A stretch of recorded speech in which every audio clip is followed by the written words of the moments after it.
Good morning. It's day 5 of our online reading of Wonder. Remember, it's pajama day. So if you haven't sent me a picture of you in your pajamas or have your parents post it on the Caseyville Facebook page, go ahead and do that now so that we can share out how awesome and comfy we are while we're learning today. Okay, so trying to make the best of our situation. So we left off on part 7, which is Miranda's chapter. So if you remember, we left off where Augie is at the play where Via got to be the main character. She was the understudy, but then she ended up starring in the show because something happened to Miranda. So we're going to find out what exactly went wrong there.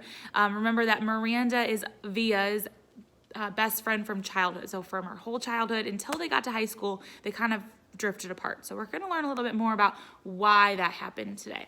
Okay, so part 7, Miranda. Camp Lies. My parents got divorced the summer right before 9th grade. My father was with someone else right away. In fact, though my mother never said so, I think this was the reason they got divorced.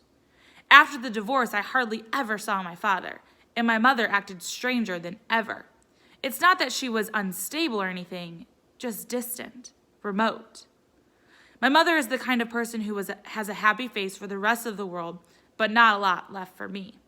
She's never talked to me much, not about her feelings, her life. I don't know how much about what she was like when she was my age. Don't know much about the things she liked or didn't like. The few times she mentioned her own parents, who I've never met, it was mostly about how she wanted to get as far away from them as she could once she'd grown up.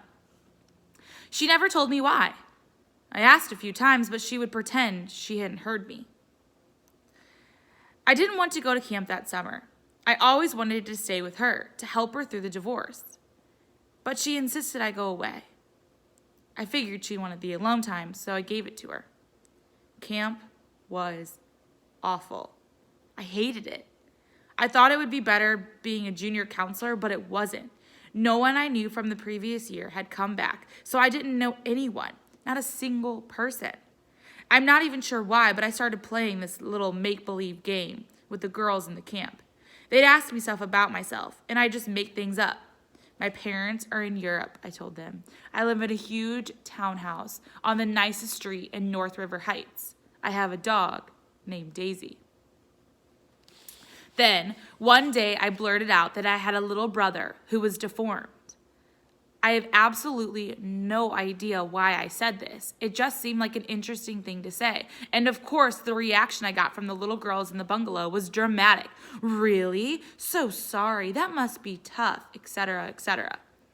I regretted saying this the moment it escaped from my lips, of course. I felt like such a fake.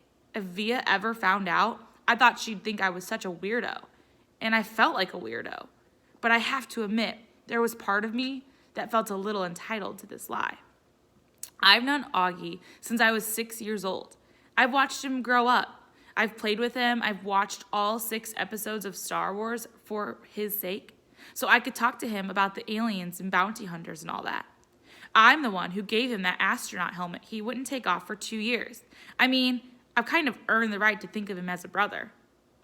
And the strangest thing is that these lies I told, these fictions, did wonders for my popularity. The other junior counselors heard it from the campers, and they were all over it. Never in my life had I ever been considered one of the popular girls in anything. But that summer in camp, for whatever reason, I was the girl everyone wanted to hang out with. Even the girls in Bungalow 32 were totally into me. These were the girls at the top of the food chain. They said they liked my hair, though then they changed it. They said they liked the way I did my makeup, though then they changed that too. They showed me how to turn my t-shirts into halter tops. We snuck out late at night and took the path through the woods to the boys' camp. We hung out with the boys. When I got home from camp, I called Ella right away to make plans with her. I don't know why I didn't call Via. I guess I just didn't feel like talking about that stuff with her. She would have asked me about my parents, about camp. Ella never really asked me, though, about those things. She was an easier friend to have in that way. She wasn't serious like Via. She was fun. She thought it was cool when I dyed my hair pink. She wanted to hear about all those trips to the woods late at night. School. I hardly saw Via at school that year, and when I did, it was awkward. It felt like she was judging me. I knew she didn't like my new look. I knew she didn't like my new group of friends. I didn't much like hers. We never actually argued. We just drifted away. Ella and I badmouthed her to each other. She's such a prude. She's so this. She so's that. We knew we were being mean, but it was easier to ice her out if we pretended she had done something to us. The truth is, she hadn't changed at all. We did. We'd become these other people, and she was still the person she'd always been. That annoyed me so much, I didn't know why. Once in a while, I'd look to see where she was sitting in the lunchroom, or check the electives list to see what she'd signed up for. But except for a few nods in the hallway and the occasional hello, we never really spoke to each other. I noticed Justin about halfway through the school year. I hadn't noticed him at all before then. Other than that, he was this skinny, cutish dude with thick glasses and longish hair who carried a violin everywhere. Then one day, I saw him in front of the school with his arm around Via. So, Via has a boyfriend, I said to Ella, kind of mocking. I don't know why it surprised me that she'd have a boyfriend.